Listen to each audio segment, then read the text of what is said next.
Buenas noches, chicos, estamos acá para ver un nuevo tema de la materia diseño de interiores de diseño 1, perteneciente a la clase 4 del 23 de abril. Lo que vamos a ver son dos temas que para mí son muy importantes, que es la diferenciación o la diferencia entre lo figurativo y lo abstracto. Dos conceptos que están muy presentes en el arte, en el diseño y en la arquitectura. Lo figurativo es toda representación ligada a lo real, es decir, cuando se entiende como si fuera una representación o imitación de la naturaleza o de lo que nosotros tenemos enfrente nuestro, es decir, no solamente vamos a representar en forma figurativa elementos de la naturaleza, sino que también podemos representar mobiliario, personas. Bueno, obviamente las personas pertenecen a la naturaleza, pero me refiero a cuestiones ya de la cultura o de la creación de las personas. También puede ser encontrado con el nombre de representacional, pues se refiere a lo representativo, o figurativismo porque representa figuras. Las características principales es que nosotros podemos reconocer las imágenes que estamos viendo, es decir, que son imágenes absolutamente identificables, no siempre realistas en el sentido de lo concreto o de lo que puede pasar en el mundo real, digamos. Nosotros si vemos esta imagen, que es la creación de Adán de Miguel Ángel, obviamente hay una carga de fe para poder creer que esto es realmente así, pero no tenemos que realizar ningún esfuerzo para el reconocimiento de estas figuras. Son figuras humanas, figuras que están volando, podríamos decir de esta manera, que sería Dios en este caso, pero son figuras absolutamente realistas. En este otro también, que es la Piedad de Miguel Ángel, podemos ver que son dos figuras humanas y es la Virgen María recogiendo a Jesús de la cruz. Estas obras, como ustedes sabrán, son del Renacimiento, es decir, allá por el año 1490, no, poco más, 1500 y algo. La Última Cena de Leonardo da Vinci, de la misma manera. La Gioconda de Leonardo da Vinci también es una obra figurativa. Obras del impresionismo también, como esta primera obra de Monet que se llama El Paseo, y la otra que es la más conocida, que es La Habitación de Vincent van Gogh. Son dos obras totalmente figurativas, ¿sí? O Esta Noche Estrellada también de Van Gogh. Sobre el Ródano también podemos ver que hay figuras de personas, barcas, estrellas. Esta que es de un autor argentino que se llama Raúl Soldi, también figurativa.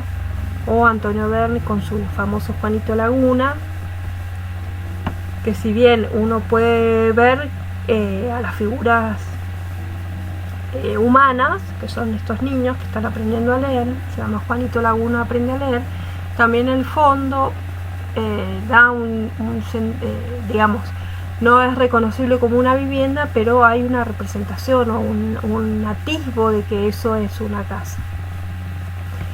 En cuanto a lo abstracto, también se da mucho en el arte, comienza en una época bastante específica, que en realidad la abstracción también está muy ligada a lo conceptual o a esa síntesis de las cosas. En realidad, abstraer, como están viendo ahí, significa sacar fuera, es decir, sacar un aspecto determinado de la realidad aparente y dejarlo al margen y solamente tomar esa parte esencial de un objeto, de la naturaleza o de los seres humanos. Es decir, que saca todo lo accidental de lo que está viendo el artista y llega a su esencia. Por eso abstracto significa separado o extraído. Más concretamente, lo abstracto se opone directamente a lo figurativo. Es decir, que si yo veo una obra de Miguel Ángel o veo una obra de Mondrian, me voy a dar perfectamente cuenta cuál es abstracta y cuál es figurativa. Entonces, en lo abstracto no hay nada circunstancial ni particular, sino que simplemente la esencia o el artista, en este caso, pretendería tomar o tocar o extraer la esencia de las cosas. Vamos a ver unos ejemplos. Acá tenemos a Vasily Kandinsky, que después lo vamos a ver un poquito más adelante, porque es el que nos da, con toda la teoría que él desarrolla, nos da las pautas de la composición. Pero él consideraba que el punto, la línea y el plano eran los elementos básicos de cualquier composición. Entonces él realizaba sus cuadros siempre a partir de esos tres elementos. Fíjense en este otro, donde el punto es el principal componente de su obra. Bueno, aquí hay otro.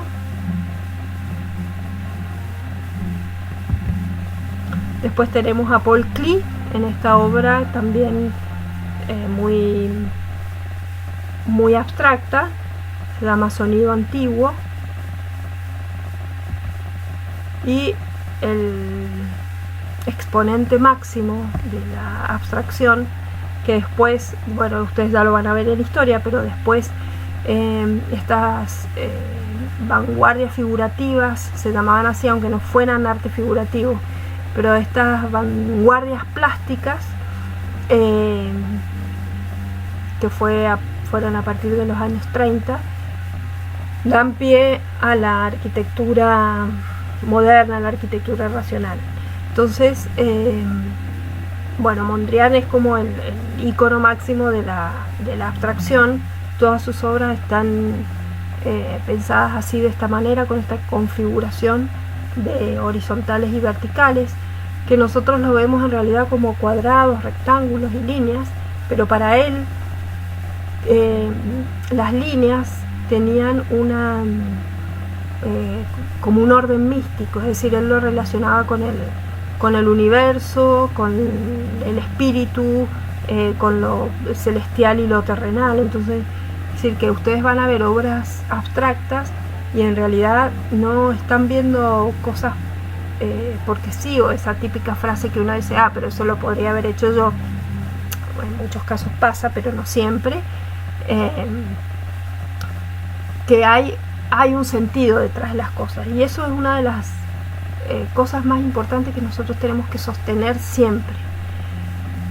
Tenemos que darle un sentido a todo lo que hacemos. Es decir, cuando vamos a defender, o cuando ustedes van a defender un trabajo, tienen que demostrar cuál es el sentido con el que lo hicieron, el porqué de las cosas, qué trasfondo esconde, qué trasfondo encierra, para que no sea simplemente una representación vacua de algo que no tiene demasiada trascendencia. Cuando ustedes van a decir, un profesor les va a preguntar, bueno, ¿y por qué hiciste esto? Ustedes no tienen que decir porque me gustó, porque sí, sino que le tienen que buscar ese sentido, ya sea de composición, de estructura, de color, pero siempre le tienen que dar un sentido y un trasfondo a lo que hacen, ¿sí? Y para eso estamos, obviamente que eso no sale de la nada, simplemente con todas estas herramientas, estas pautas que podemos ir dándoles nosotros, los profesores, a ustedes, ustedes van a lograr precisamente eso, al final, tener un fundamento y tener un sentido y tener el vocabulario apropiado para poder expresarlo. Todo eso requiere de un proceso que dura, en el caso de ustedes, 3 años, y después continúa, por supuesto. Bueno, espero que les haya sido claro este ejemplo. Yo se los voy a dejar también en PDF como la otra vez. Y ya les voy a plantear cuál va a ser el primer trabajito que vamos a hacer con respecto a esto.